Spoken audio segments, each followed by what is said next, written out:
5, 4, 3, 2, 1, 0.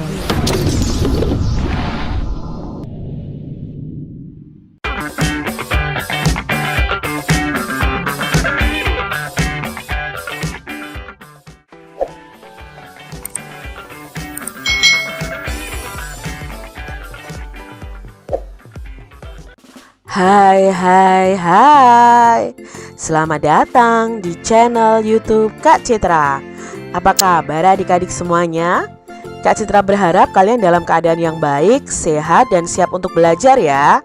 Hari ini kita akan belajar bersama-sama untuk mata pelajaran tematik kelas 3. Kita belajar di tema 4, kewajiban dan hakku, subtema 2, kewajiban dan hakku di sekolah, pembelajaran yang pertama. Mari adik-adik kita belajar dengan penuh semangat ya. Sekolah adalah tempat anak-anak belajar. Sekolah tempat anak-anak belajar agar mendapat banyak pengetahuan. Di sekolah anak-anak bertemu dengan ibu guru yang selalu ramah. Anak-anak juga bertemu banyak teman. Mereka saling menghargai dan menghormati. Mereka melaksanakan kewajiban dan hak dengan penuh semangat. Apa yang harus dilakukan agar kamu senang di sekolah?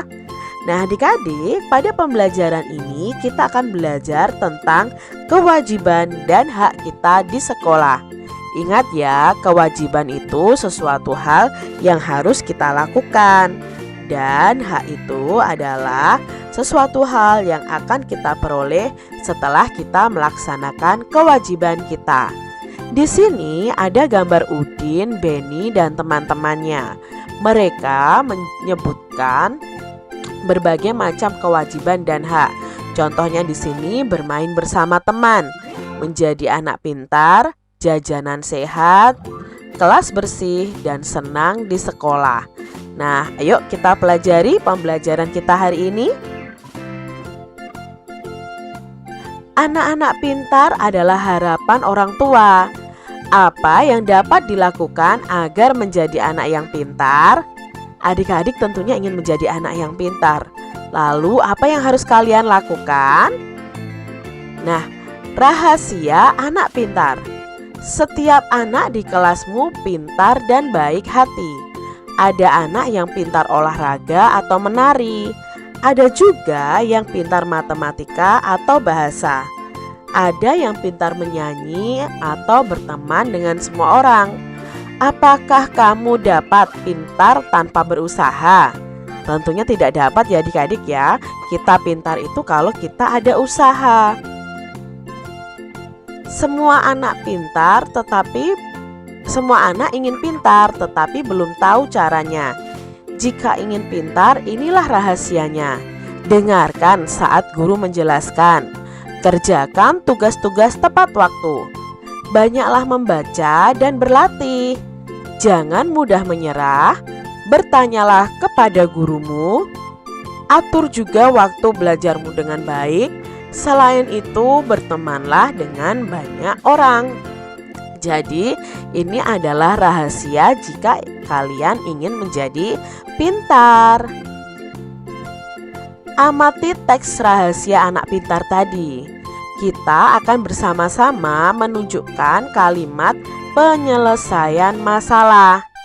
Nah, kalimat penyelesaian masalah tadi ya, karena ingin menjadi yang pintar, menjadi anak pintar, maka beberapa kalimat yang menunjukkan penyelesaian masalah antara lain tadi ada dengarkan saat guru menjelaskan, kerjakan tugas-tugas tepat waktu, banyaklah membaca dan berlatih, jangan mudah menyerah, bertanyalah kepada gurumu, atur juga waktu belajarmu dengan baik, dan bertemanlah dengan banyak orang. Itu adalah kalimat yang menunjukkan penyelesaian masalah jika kita ingin menjadi anak yang pintar. Jadi lakukan ya tips-tips ini semuanya. Bisakah kamu memberi saran agar temanmu memperoleh haknya? Coba bacalah pernyataan berikut dan tuliskan saran-saranmu. Di sini ada pernyataan seperti ini. Udin ingin pandai tentang alam sekitar. Ia tidak memiliki banyak buku. Nah, saranmu apa untuk Udin? Nah, menurut Kak Citra sarannya seperti ini. Sebaiknya Udin sering mengunjungi perpustakaan, sebab di sana terdapat banyak buku pengetahuan dan dapat dipinjam. Itu saran Kak Citra untuk Udin. Coba saran adik-adik bagaimana? Lani ingin mengikuti lomba bulu tangkis. Raketnya rusak. Lalu apa saran kalian untuk Lani? Nah, saran di sini sebaiknya Lani membeli raket baru, atau jika tidak mampu sebaiknya Lani meminjam pada teman yang memiliki raket. Lalu permasalahan berikutnya ada Dayu mendapat kesempatan menari di depan tamu. Guru menari Dayu sedang sakit. Lalu apa saran kalian untuk Dayu? Saran Kak Citra untuk Dayu adalah sebaiknya Dayu berlatih menari sendiri atau meminta guru lain untuk mengajari menari. Itu saran untuk Dayu. Permasalahan berikutnya adalah Siti bertugas membaca puisi saat upacara Sumpah Pemuda. Ia belum tahu cara membaca puisi yang baik. Maka saran kalian untuk Siti adalah sebaiknya Siti mulai berlatih membaca puisi yang baik. Siti dapat berlatih secara langsung maupun melihat video orang yang membaca puisi. Jadi perlu berlatih ya Siti ini. Permasalahan berikutnya, Edo ingin berhasil dalam belajar.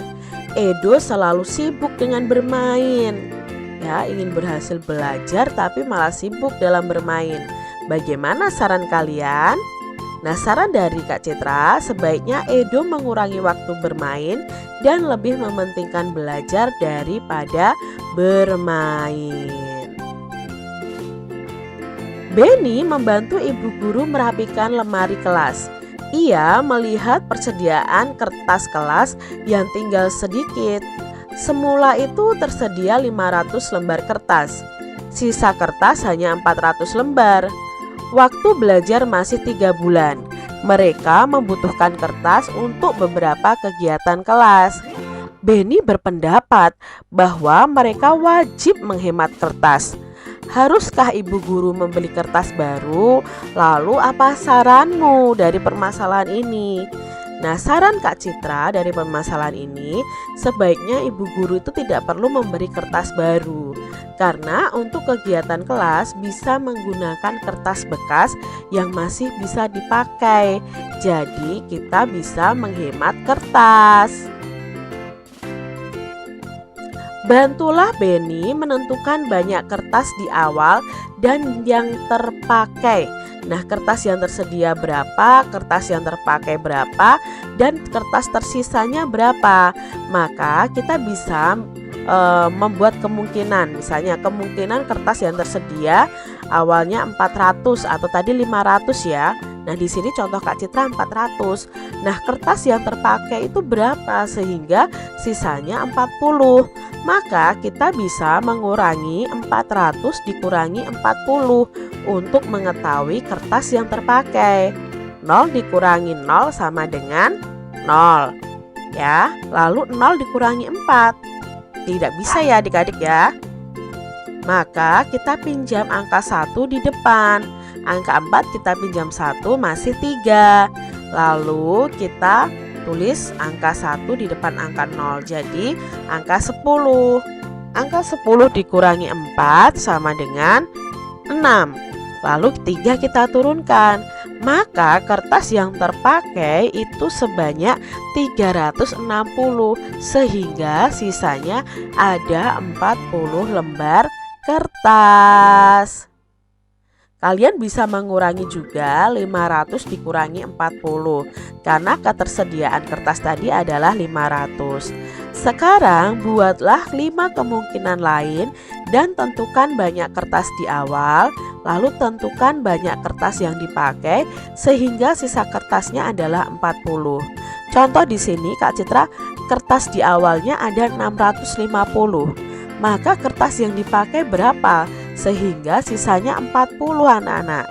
Ya, kita tulis di sini 650 dikurangi 40. 0 dikurangi 0, 0. 5 dikurangi 4, 1. Lalu 6 karena tidak ada yang dikurangi kita turunkan saja. Berarti kertas yang terpakai adalah 610, maka sisanya 40. Selanjutnya kita misalkan kertas di awal itu banyaknya 700. Lalu kertas yang terpakai berapa? Maka 700 dikurangi 40. 0 dikurangi 0 sama dengan 0.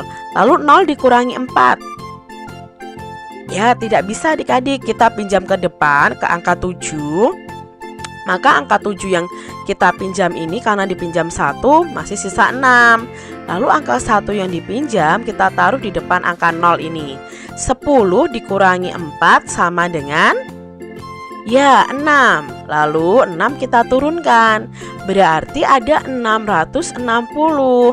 700 dikurangi 660 sama dengan 40. Kemungkinan yang ketiga, misalnya kertas di awal itu 540, sisanya 40, maka kita kurangi 540 dikurangi 40 untuk mengetahui kertas yang terpakai.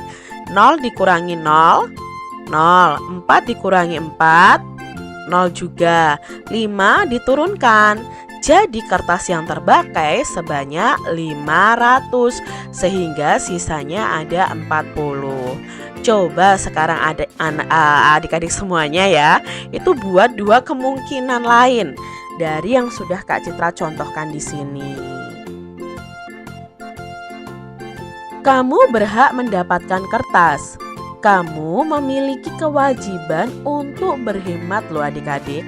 Jadi kalian itu sebenarnya berhak menggunakan kertas, berhak mendapatkan kertas. Tapi kita juga memiliki kewajiban untuk menghemat pemakaian kertas. Karena kertas sendiri itu dibuat dari pohon. Kalau semakin kita menggunakan banyak kertas, otomatis semakin banyak pohon yang akan ditebang. Setiap siswa wajib aktif di sekolah. Dayu berlatih menari di sekolah secara rutin. Lani dan teman-temannya sangat senang melihat Dayu menari. Mereka juga ingin pandai menari. Mereka harus rajin berlatih. Mereka berlatih menari dengan gerakan kaki dasar. Kamu bisa berlatih seperti Lani dan teman-temannya. Latihan gerakan kaki. Coba adik-adik praktekkan ya. Latihan gerakan kaki berikut. Yang pertama, tegak berdiri, lalu berputar ke kanan dengan berjalan perlahan 8 hitungan. Setelah itu, meloncat ke kiri 2 kali, lalu berputar ke kiri 4 hitungan. Setelah itu, kalian bisa meloncat ke kanan 2 kali, lalu berputar ke kanan 4 hitungan. Ulangi gerakan sampai 4 hitungan. Lalu gerakan berikutnya melompat ke kiri 2 kali, lalu berputar ke kiri 4 hitungan. Melompat ke kanan 2 kali, lalu berputar ke kanan 4 hitungan. Ulangi gerakan sampai 4 hitungan. Lalu berikutnya kembali ke gerakan pertama tadi dan kamu bisa menciptakan gerakan kaki sesuai keinginan kalian. Coba ya kalian praktekkan di rumah kalian masing-masing. Demikian tadi adik-adik pembahasan kita di tema 4 subtema 2 pembelajaran yang pertama. Semoga video pembelajaran ini bermanfaat untuk adik-adik semuanya. Dan sampai jumpa lagi di video pembelajaran Kak Citra selanjutnya. Tuhan memberkati. Jangan lupa tekan tombol subscribe, lalu tekan loncengnya, tekan juga tombol like, lalu share ke media sosial kalian. Jangan lupa untuk ikuti media sosial Kak Citra. Terima kasih.